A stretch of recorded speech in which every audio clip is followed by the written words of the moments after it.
Patagonia Rural, por Polar Comunicaciones.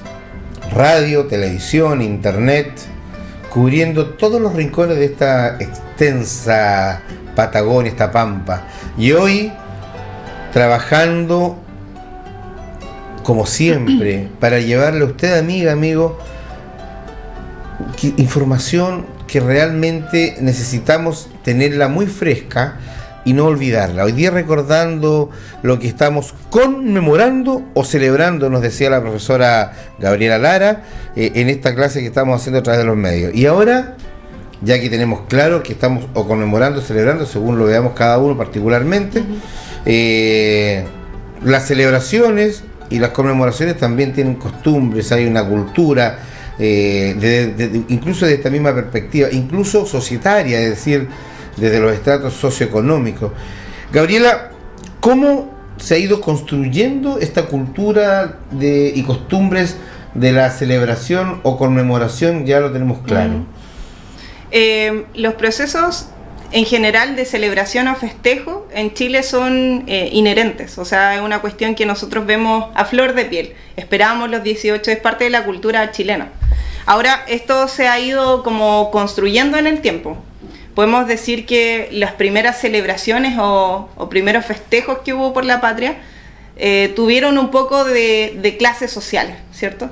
La élite celebraba en un lugar específico, que en este caso son las haciendas, son fiestas en este caso mucho más sofisticadas, pero las que más resaltaron son lo que nosotros hoy día conocemos como las fondas, que en estricto rigor viene desde celebraciones muy de patio, muy derramada, muy como las chinganas, ¿cierto? Las peñas folclóricas. Todo ese tipo de lugares de celebración se construyeron para una clase popular que también quería celebrar y que también se sentía parte de esta independencia de Chile y también querían hacerse parte de esta cultura que es la del roto chileno. No vamos a olvidar la batalla de Chacabuco, por ejemplo, en donde encontramos a ciertos, en donde se le entregan armas a campesinos, a labradores de la tierra, que son quienes también levantan la independencia, porque el ejército fue insuficiente. Entonces, ¿quién apareció ahí? La celebración, en este caso, del roto chileno. Y podemos ver bastantes batallas en donde, en este caso, los militares fueron insuficientes y a quienes recurrieron a personas que eran de un sector mucho más popular, que no tenían la expertise militar, pero sí tenían la motivación de lograr la independencia. Entonces, por cierto que ellos sí se sentían con el ánimo y con la identidad mucho más imbricada de qué va a ser chileno. Porque no hay que olvidar que quienes hicieron la independencia pertenecían a una élite política, que son los criollos, ¿cierto? Tipos que vienen de padres españoles, pero tuvieron, entre comillas, la mala suerte de nacer en América. Por lo tanto, estos tipos no tenían derecho, por ejemplo, a ser parte, no sé, pues de títulos o contratos, como así lo tenían los españoles peninsulares, los que vienen de España. Ellos no tenían derecho a nada. Entonces, esta mezcla entre criollos y el roto chileno va a ser nuestra nomenclatura perfecta para hacer lo que hoy día es nuestra identidad, no olvidando también nuestras raíces originarias, ¿cierto? El pueblo mapuche, que se mestizó y que, por cierto, construyó la identidad nacional. Entonces, ¿qué es esto de la fiesta? Bueno, la fiesta se construye para diferentes clases sociales. Tenemos una fiesta para la clase alta y la fiesta que más logró peso y la que nosotros hoy día vivimos es la costumbre más de pueblo, más huachaca, si se quiere, que es un concepto que ahora ha tomado como otra vigencia. Entonces esta huachaca es producto de la gente que quiere celebrar de un carácter mucho más popular, mucho más libre, y que es un pensamiento igual que se forja en toda la idea latinoamericana. Esto de celebrar, ¿cierto? Tiene otra idea. Por ejemplo, en Europa no se celebra como se celebra en Latinoamérica. Y es súper interesante ese contraste de culturas. ¿Cómo así? Digamos que la identidad de Chile tiene otro prisma, otro interés. Entonces es mucho más desclasado, si se quiere. ¿A qué me refiero con esto? Que la celebración es transversal para todos. desde la persona más pudiente a la persona más popular. ¿Y quién ganó este espacio como de reunión? Fueron las fondas y todo lo que hoy día conocemos, pero en el pasado claramente eran chinganas. Chinganas. Así se llamaban. Sí, que es el lugar donde se celebra la fiesta que hoy día tiene por nombre la ramada o la fonda, si se quiere. Cuando hablabas del roto chileno, claro, hablas de este personaje popular. Claro. ¿Por qué se le identifica o se le denomina roto? Uh-huh. El roto en este caso viene por su aspecto, de cierta manera. Más andrajoso, más trabajador de la tierra, más de faena, ¿cierto? Nadie anda como un guaso elegante labrando la tierra. ¿Quiénes son los que labran la tierra? Son las personas que andan con ojotas, que andan con el pantalón recogido, que andan con una camisa cuadrillé. No sé si estoy armando la persona, pero en estricto rigor es un sujeto que obedece al trabajo de la hacienda. Recordar que la hacienda es la institución más importante que existe económicamente en Chile y que se mantiene hasta el siglo XIX. O sea, hasta 1900 y tanto podemos decir que la hacienda es lo más importante, que transmutó en lo que es la estancia, ¿cierto? Correcto. Entonces, la estancia, que por cierto para este programa tiene un rigor muy importante. Entonces, este trabajador, que es de una clase mucho más baja socialmente, económicamente, se empodera de la realidad chilena. Y es ahí donde nosotros vamos a ver este personaje que se involucra de los problemas nacionales.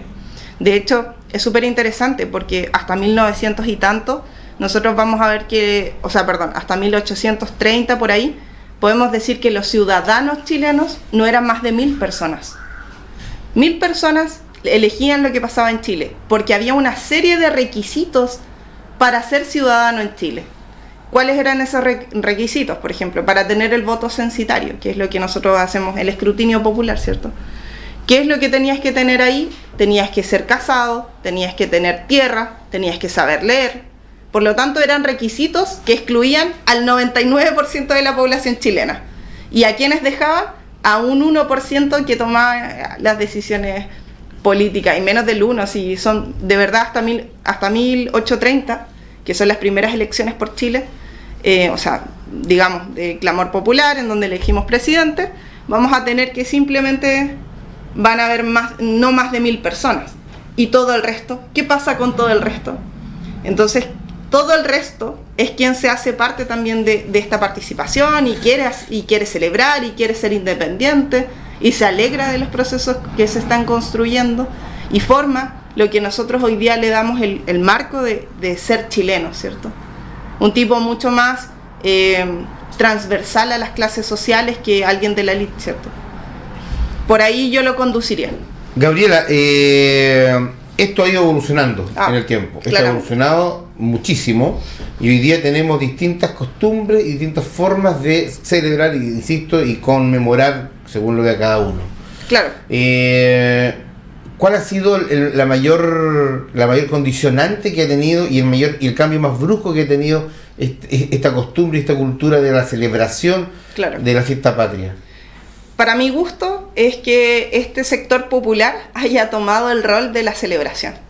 Es cosa de perspectiva, ¿cierto? Yo lo veo de esa manera. Esto de la celebración lo hacen las personas desde su religiosidad, si se quiere, lo hacen las personas desde, no sé, de la manera en que buscan ser representados. Entonces, ¿cuál es esta representación? Es esto de agruparnos y hacernos parte de una celebración mucho más masiva. De hecho, quienes se hacen parte también de la celebración, porque es tan buena la celebración que se vive en la Chingana, personajes como Diego Portales, que uno lo ve, un tipo recto, muy cuidado, muy duro en sus palabras respecto al resto de los ciudadanos chilenos, pero si tú le ves la doble vida a Diego Portales, se le encontraba a altas horas de la madrugada en esta lado B, el lado que nadie conoce, o quizás varios conocemos pero no se ha hecho patente.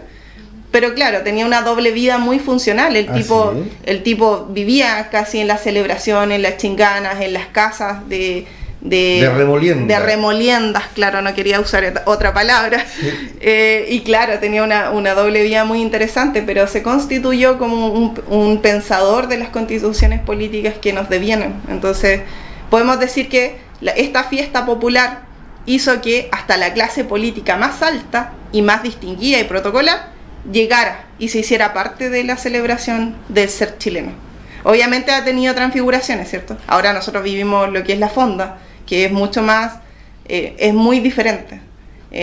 No sé, estamos hablando que en una chingana la música que se va a tocar es un folclore que deviene también de la zamacueca, que es un vals peruano, y después se transforma después en esto que es la cueca, que es un baile nacional, y que por cierto es muy folclórica. Ahora nosotros tenemos celebraciones que se alejan un poco de esta identidad folclórica. Hay fondas en donde la cueca no suena mucho, pero es algo que la gente solicita y quiere en su festividad, ¿cierto?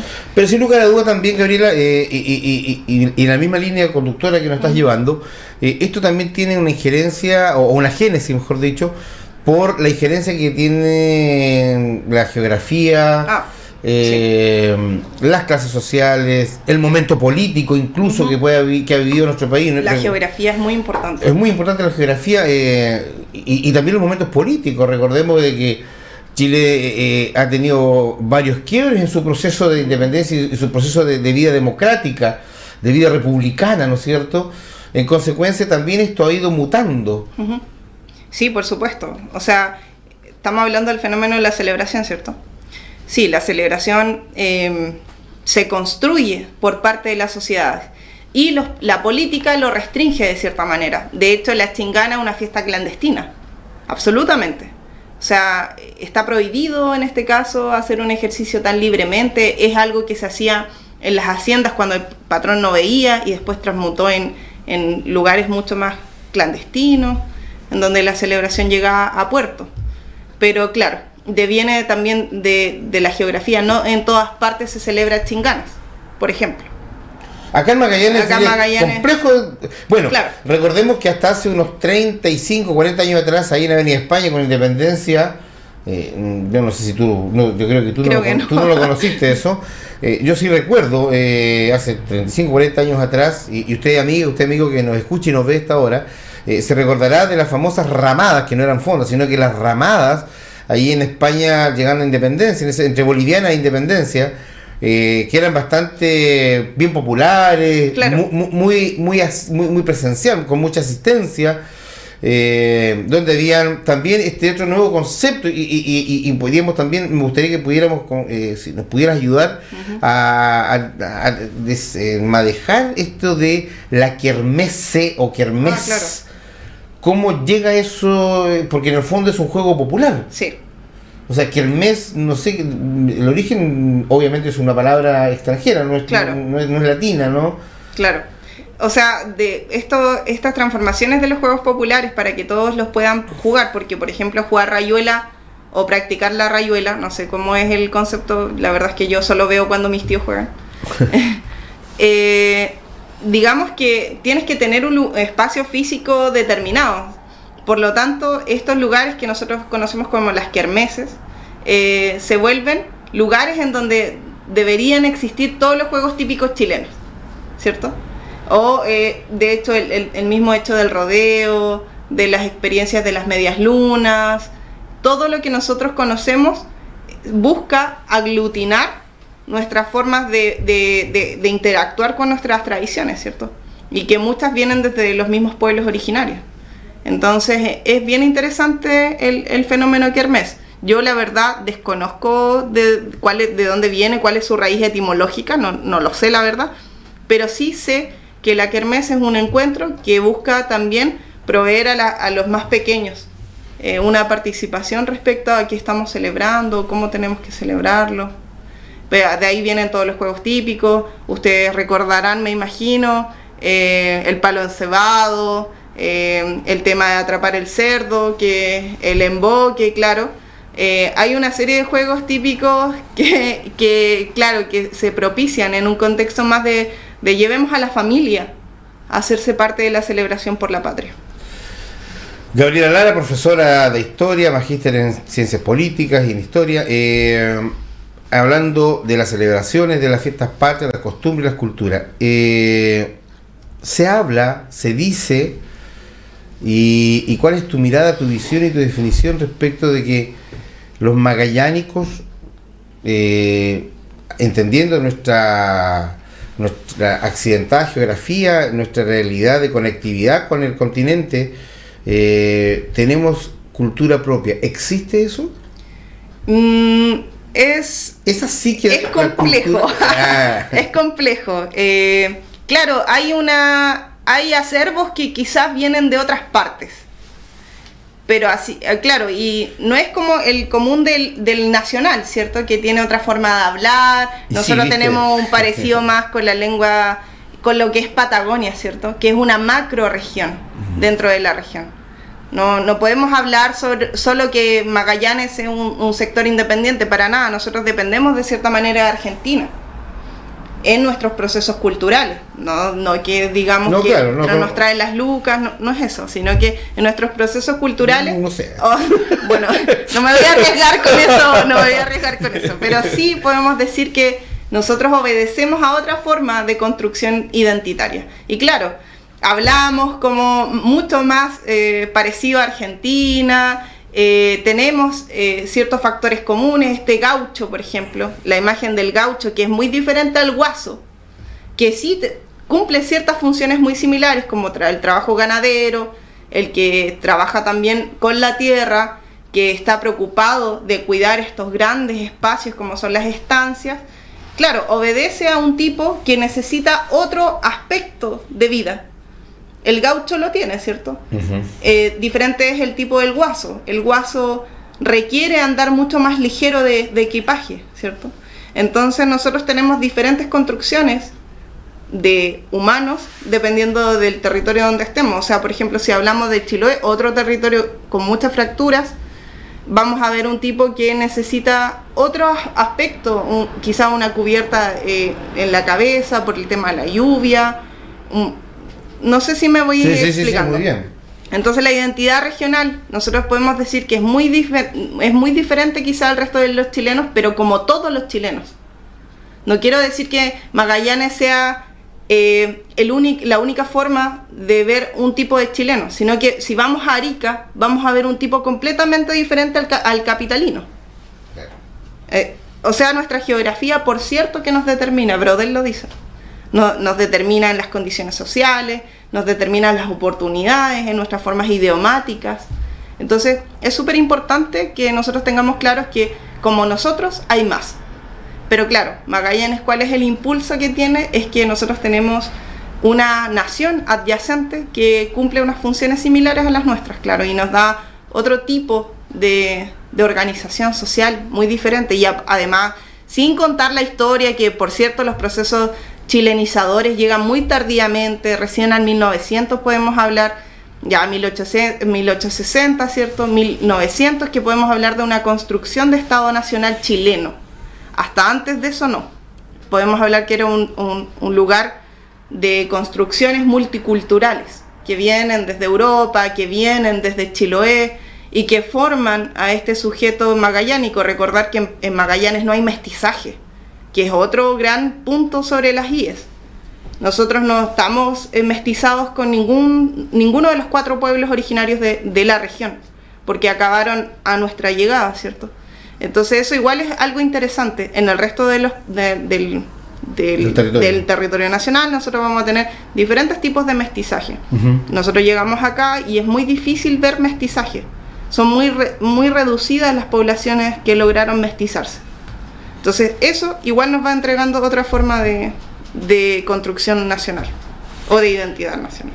Muy bien, pues ya estamos llegando al término de este programa. Yo quiero agradecerle, y me imagino que usted también, amigo, de que este programa ha sido muy, pero muy interesante, realmente muy rico en toda la información que hemos recibido. Agradecerle a la profesora de Historia, magíster en Historia y en Ciencias Políticas, Gabriela Lara, por todo esto que nos ha entregado. Vamos a comprometerla y vamos a desafiarla también para que a ver si en algún minuto logramos hacer algo interesante de educación cívica. Yo creo que todos nos merecemos recordar esto que vivimos a diario, que a veces se nos olvida y que no nos permite de repente tener la brújula muy clara hacia dónde vamos. En cambio, si lo recordamos, puede que enderecemos el camino. Gracias, Gabriela, ¿no? No hay ningún problema. aquí vamos a estar al servicio de la comunidad, y qué mejor que los medios de comunicación tengan esta entrega, ¿cierto? Que es hablar un poco de quiénes somos y para dónde vamos, y es tomar decisiones, ¿cierto? Sin historia no hay futuro. No, si no hay futuro, no hay memoria, no hay nada. Así que es muy importante. Muchas gracias. Muchas gracias, amigas, amigos, a celebrar, a pasarlo bien. Por supuesto, la recomendación, seamos prudentes, hagamos de esta fiesta un momento muy feliz, y que toda nuestra familia, todos nuestros amigos, toda nuestra sociedad y nuestras relaciones lo tengan en paz y armonía. De eso depende de cada uno de nosotros. Gracias y hasta siempre.